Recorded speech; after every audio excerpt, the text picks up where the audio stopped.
All right, welcome back to Talk to Me Petey D, the podcast title that no AI transcription service can understand. I'm your host, Pete Dempsey, the host that has a sense of humor no AI system can yet understand. So, here to talk to you about people management, leadership, productivity, and whatever's top of mind. This is episode 3, and we're going to talk about connection. So, got some really helpful feedback on the first 2 episodes. There's a little bit of a delay between when I do these and when the feedback's there, so not ignoring that. Talk a little bit about it now and some other things before we get into the topic of connection from a people management perspective. So feedback's great. I talked about in episode 2 how sometimes that's hard to get externally and how you have to give it to yourself. So really appreciate getting feedback from external sources. But I will also say feedback is annoying, right? Probably the better the feedback and the more accurate it is, the more annoying it is, because it means you have to change and you have to address things. So I think that's good to recognize if you get some external feedback and your first reaction is to be like, oh, that's kind of annoying. Do I really want to go and change that? Then it's probably worth thinking about. So not saying that people giving the feedback are annoying, but feedback, especially when it means you need to change something, your first reaction is probably going to be a little bit of resistance. I definitely felt that with some of the feedback that I'll talk about, but really helpful. So please keep it coming. First little bit of feedback was that posting on LinkedIn with just the episodes and not the podcast title might not be the easiest to find. I found that content on LinkedIn is a little bit ephemeral, so PDD is forever. So I'll put the links to the permanent homes in the comments. So channel on YouTube if you want to watch the videos, audio versions on Spotify and Apple Podcasts. So probably particularly relevant in this episode where I think we'll end up going a little bit longer, trying not to go too long in the recordings, but LinkedIn does have a limit, so may hit that for the content length and have to break that up. So if you find you're watching on LinkedIn and don't get to the end and you're hungry for more PDD, find me on one of those other channels that I'll put into the comments. A few other sort of presentation style feedback. Hopefully some of it's already addressed and some I'm working on it. I know that the sound wasn't maybe at the right volume for the first episode, so hopefully that was corrected in the second one. Then thinking about getting the lighting right, I hope the camera change helped a bit. Probably not perfect, so if you got any thoughts on that, let me know. To me, these things are kind of annoyances that I'm really not that interested in. I know people are like really into gadgets and microphones and lighting setup and things like that, and that can be part of the fun. For me, it's really not, but at the same time, I recognize that's important. So that's sort of like the annoying piece, right? I don't really want to deal with that. I just want to put content together, but how you present the content is important, and it has an impact on how people receive it, and definitely don't want the presentation to take away from the content. So quick plug about a book that I just read. I'll put this into my May reading recap when I get to it, but Executive Presence 2.0 has a lot of really helpful pointers and talks a bit about how presentation is important and being able to cultivate that. Really interesting book, looks at some attributes that are particularly sensitive, but do have an impact into how you're perceived. So for a variety of reasons, some of them really good, which the book talks about, you may not get feedback in those areas. So thinking about how your overall presentation adds to the content. I think we'd like to believe that our content and our contributions stand on their own, but perception of how we present ourselves often has a strong impact on that. So it's important to think about that. I've talked a bit in the past about the importance of visibility and recognition. I think the two go hand in hand, right?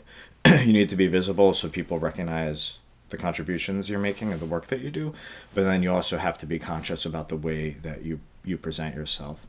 And you don't always have to follow the rules, but I think it's important to know what the rules are, so you're conscious if you're breaking them, and you know you have a purpose behind that, or you're willing to accept the consequences if you don't necessarily follow the rules. So maybe I'll do a little bit of a deeper dive into that book at some point, but recommend it, and sort of recommend, realize the importance of making the presentation of the content at least not detract from it.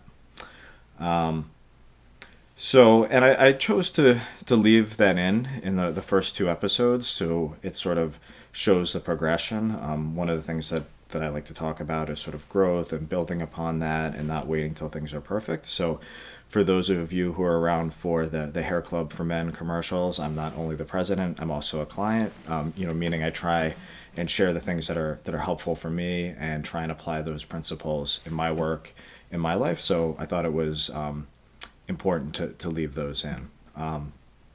Another piece of feedback that I thought a little bit about, but maybe not that much, I think probably for good reason, is sort of the difference in vulnerability from going from a writing medium into a video medium. How, you're a bit more exposed just talking on a video, on a camera, where your writing is a little bit of a shield that you can hide behind. You have more time to craft it and edit it, and it's not as directly linked to you. So if you haven't read Brene Brown, highly recommend reading her many books on vulnerability. I really do think it's a communication and a leadership superpower to have what I would call professional vulnerability, which maybe I can get into at some point. So not all vulnerability is necessarily created equal or appropriate in every context, but when you can do that in a professional way, I think it really helps with connection, which we'll talk about today, and in a lot of other things. So I've found, as I've embraced that, it's helped me be authentic and connect with people. I also think sometimes it's, for me, helpful not to think about that too much, about putting yourself out there. So the first episode we talked about decide and do. So when you're in the decide part, you should be thinking about the risks of what you're doing, or the risk to reward, or if you're putting yourself out there, being vulnerable, is that an appropriate thing to do? And it's not like you should leap without looking. But then I think there are two discrete phases. Once you've gone through that decide phase and made the calculations that I'm willing to take this risk, or go and do something that requires some vulnerability, I find it helpful to kind of leave that and not think about it too much, and just go into the do phase and start doing it. If I stop to think about it too much, probably going to just create some more anxiety and worry for myself, and make it harder. So, a kind of a little story that I think illustrates that well for me, and maybe it would be helpful if this is something that you struggle with. So past couple summers, my family and I, with another family, have taken a vacation to Martha's Vineyard, which is an island in Massachusetts. One of our favorite things to do there is there's a bridge called the Jaws Bridge. It's in the movie Jaws, which was filmed there, and you can jump off of it into the water, and it's not particularly far, but it's high enough up that it's a little bit of a thrill to do it. But objectively, it's very safe. You do it during the day, lots of people around. You do it at high tide, plenty of water to jump in. But you'll see lots of people sit up there for long periods of time, worrying about whether they're going to jump, whether they're not going to jump. So I've jumped in a number of times, and one of the things that has helped me is just to try and kind of short circuit my brain and not think so much about being up there and the heights and all of that. And I think in a way you have to be less brave to do that, right? I think the people that are really brave are the ones that get up there and they stand up there for a half hour and have a lot of time to worry and think about it, where I feel that sort of having some tricks inside your brain to override that and not let yourself think so much about what you're doing when you're trying to be brave or vulnerable or anything like that can be helpful. So you've already made the decision that this is reasonable, this is a safe thing to do, or the risks are acceptable to me. At that point, just getting yourself to do it. So for me, it's just kind of overriding in my brain the things that I'm going to do. I'm just telling myself, okay, take this step, and then just go, go, go. And it sort of drowns out the noise of worrying about, like, hey, I'm up here, this is kind of high, this is scary. So I think generalizing that into any sort of decision that requires, pushing yourself a bit, it is helpful. Once you've gone through that decide phase, just try and turn off the part of your brain that is doing the analysis and worry, because I don't think it's all that helpful. Alrighty, well, that's the intro piece. I mentioned in the last couple of times thinking about sort of my framework and approach to people management, and some of the things that I've found helpful that I didn't necessarily learn in formal training, or some of the things I've read. So sort of my personal take on what's been helpful. Talking about that as the 3 C's. So connection, compartmentalization, and courage. Today I wanted to talk a bit about connection. So before I get into the people management part of it, I want to mention 2 psychological experiments that are pretty famous, and you can read about them. And if you haven't, I would recommend that you do, especially if you're in a people manager role, because they really help me frame the discussion about connection. So the first one is the Stanford prison experiment. And what this was taking a group of people that volunteered for this psych experiment and dividing them, somewhat randomly into 2 groups. One who were going to be prison guards and dress like prison guards and serve that role, and the other ones who were going to be prisoners. And what happened was, because of this environment, the abuse from the prison guards at day 6 was so bad that the experimenters actually stopped the experiment. Now, there's plenty of things that are unethical about this experiment in general. There's some debate about whether people were coerced a bit or incentivized to play up certain roles, or there was some profiling and how people were picked. But nonetheless, I think it really illustrates that the environment that we're in can deeply shape our behaviors. So it's important to think about that as we are managing people in an environment where we're balancing a lot of demands and a lot of stress. What are the things in that environment that are going to make us better at making connected and humane decisions with our people, and what are ones that are going to push us further away? I think one of the realities that I find helpful, although a little scary to think about, is that as human beings, we all have the capacity to do evil in certain situations. And that's a strong statement, so you could put it in whatever wording that resonates for you. So maybe it's not evil, but maybe it's, to make less human decisions, or maybe it's just to not be as caring, or whatever you find is appropriate for you. And that's really important to think about as a people manager when you're making decisions that have real impact on people's lives. So the second psych experiment, and this one I think is even more important to be aware of, is the Milgram shock experiment. So this was done to sort of analyze how people make decisions that are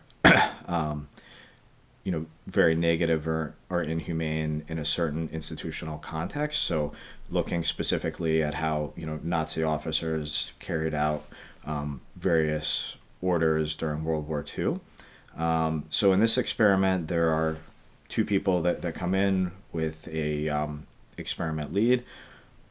What the person who is the actual person being tested doesn't know is that the other person they're walking in with, who they think is just part of the experiment, is actually working for it. So that person is set up, and they're told to, I think, memorize certain words or things like that and repeat them back. And the person who's the subject of the experiment is directed to give them a small shock if they don't get it right. And there's somebody there in a lab coat kind of directing them to do this. And they're not actually shocking the person. This person is acting. They're pretending like they're being shocked. They're nearby, but they're not like right connected with the person who's the subject of the experiment. And what they found is that over 100% of the people participating in this experiment would go up to what they thought was a 300-volt shock to the person. So quite high. 65% of them went up to 450 volts. And this is just you know, people off the street kind of coming in and thinking they're really applying this shock as a part of an experiment because they're in an environment where they're being told that's part of the experiment and they have sort of someone in a position of an authority telling them to do that. So we like to think if we were in that position, we wouldn't be shocking someone to death as part of an experiment. But what the data shows is that significant number of people did that, and 100% did it at least to a strong degree in that environment. So that's something that we should be concerned about, right? If we're in that type of environment, our actions may not be the way that we want them to be. So then to me, what's really interesting is they added some variations onto this. And one of them was the touch proximity condition, where the subject of the experiment was much closer to the person they were shocking, and had to do some interaction with them before the shocks were administered. And in that case, only 30% of the subjects went over 150 volts in the shock. So massive difference. So, both of these experiments have various criticisms and biases and things about them, but they're well known, and I think they're really illustrative of how the environment that we are in, and how close we are to people will impact our behavior and how we treat them. There's this concept of free will, which we certainly have in many cases, but there are a lot of things in the environment that can influence that.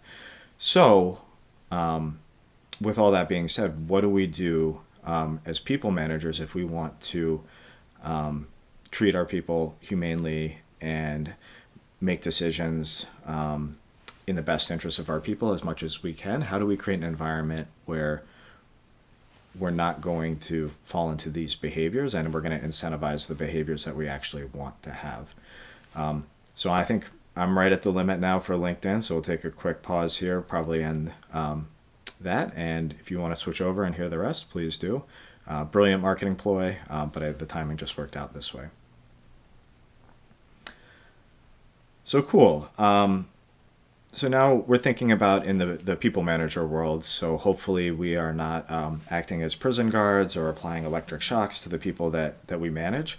But there are many different things where our distance or connection to somebody is going to be a big factor into how we make decisions. So if you think about looking at a spreadsheet that has a budget and headcount on it, and you're really just looking at numbers there, that's a lot of distance between an actual person.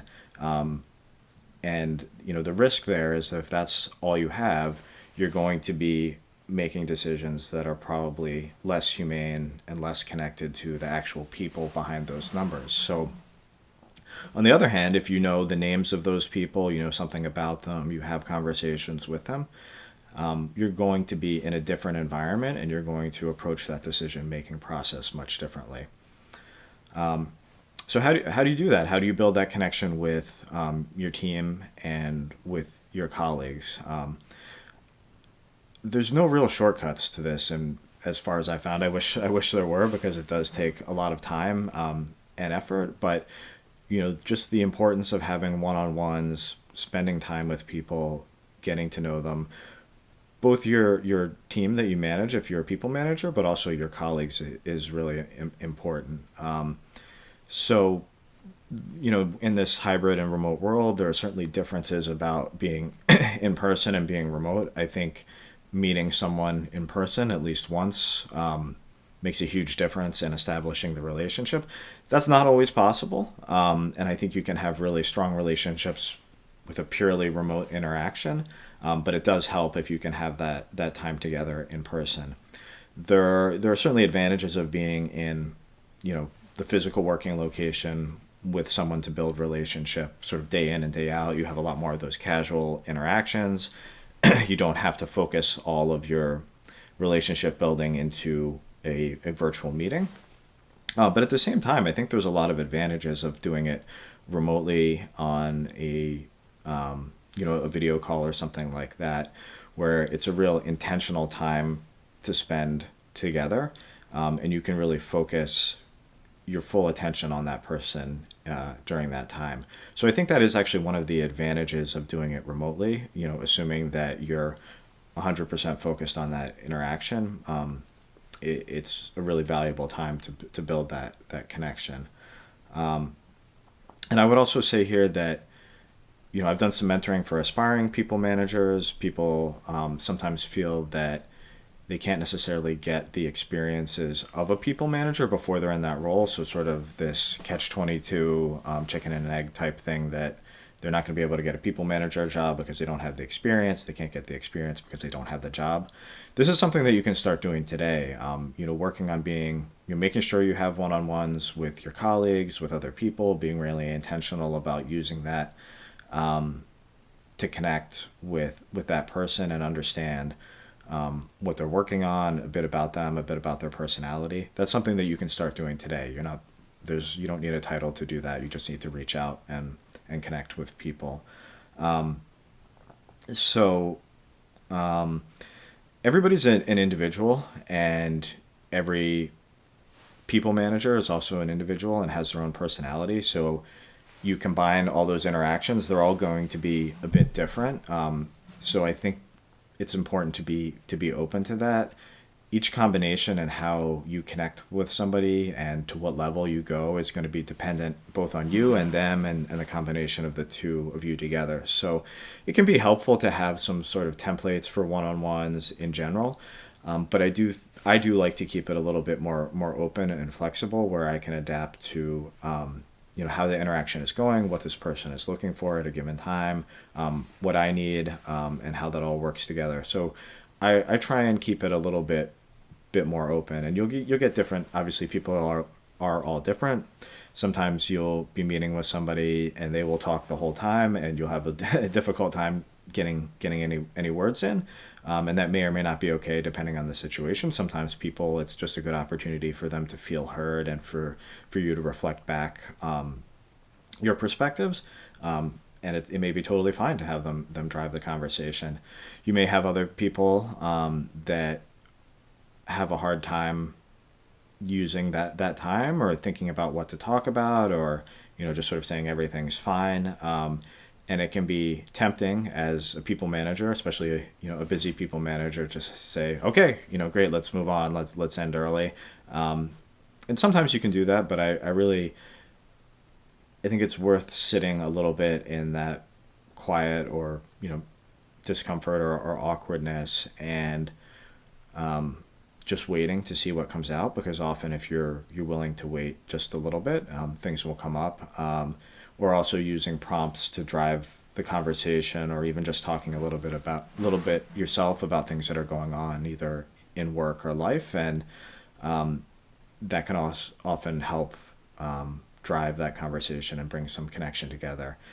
And I think for me it's important to get to know all the individual people on my team, because even if you're doing the same type of work, you're always going to have different strengths and weaknesses and interests from the people on the team. So for me, the most productive teams are the ones that are leveraging those strengths and supporting each other's in other areas where maybe there aren't strengths or maybe there aren't as much interest. So you can only do that effectively if you spend some time with the people, getting to know them, building up a level of trust where they'll tell you enough information that you can use that effectively to help them and to help the team. In the beginning of working with somebody as a people manager, they may be hesitant to talk about some of their, development plans, their career plans, things like that. If that maybe at some point in the future takes them away from the team, or maybe takes them in a different direction from what they think you want. So it's important to build that trust there, so people feel comfortable sharing that with you, so you can help leverage that and support them, and use those skills in a way that's going to help the team. And that often means being very intentional about it, about sharing your philosophy on supporting others' careers. If you're if you're in a position where you're willing to support people moving to other teams, which I suggest managers do if at all possible, you may need to tell people that a couple times before they're comfortable telling you about it. And I think about sort of running teams and managing teams kind of like a sports franchise, right? You're never going to keep people forever. You're always thinking about bringing in new talent, then where people may leave the team, go to other different teams. And I think if you do have people that move into other teams in your organization and they have a positive experience with you and you're supportive of them doing that, that's going to help kind of bridge your network and build links into other teams. And because you already have that existing relationship and you've been supportive of that person, that's going to give you some additional opportunity to leverage that connection in that team. So yeah, the building trust is a two-way street. You want to demonstrate that you're trustworthy, that they can tell you those things, and you demonstrate it with your actions as well. If people tell you things in confidence, respecting that, and likewise, you're learning to trust the person on the other end of it as well. Whether they're going to follow up and do what they say, whether they're going to take feedback and all of that. So when you have that relationship of trust between you and a direct, it just you're able to move so much faster and more efficiently. You don't need to check all the things that are happening because they will, or what to expect from that person. And likewise, they're going to have less anxiety working with you as their manager because they have clear expectations. They know that they can trust the word that you've said, and you're invested in them, and you know them to a certain degree. We all want to feel known. We all want to know where we stand work-wise with our performance. And we want to have an opportunity to achieve our goals. And if we have all those three things, it's going to help us be motivated and contribute our best. And it's going to help us resist some of the burnout that can come from busy work lives. So I think that's something that we should all aspire to as people managers and as colleagues as we work with each other. So, I encourage you to go out there, invest the time, be intentional, spend it with your colleagues, spend it with your directs, and get to know each other. And you're going to create an environment that is resistant to stress and it's going to drive high performance. So hopefully that's helpful. That's the first C, connection. Next time we will dig into the second one, which is compartmentalization, and after that, courage. So hope you enjoyed. Please continue sending feedback. Love hearing from people. That's one interaction from this is way more valuable than telling people to smash the subscribe button and leave likes and all that sort of things. So appreciate your time and thank you.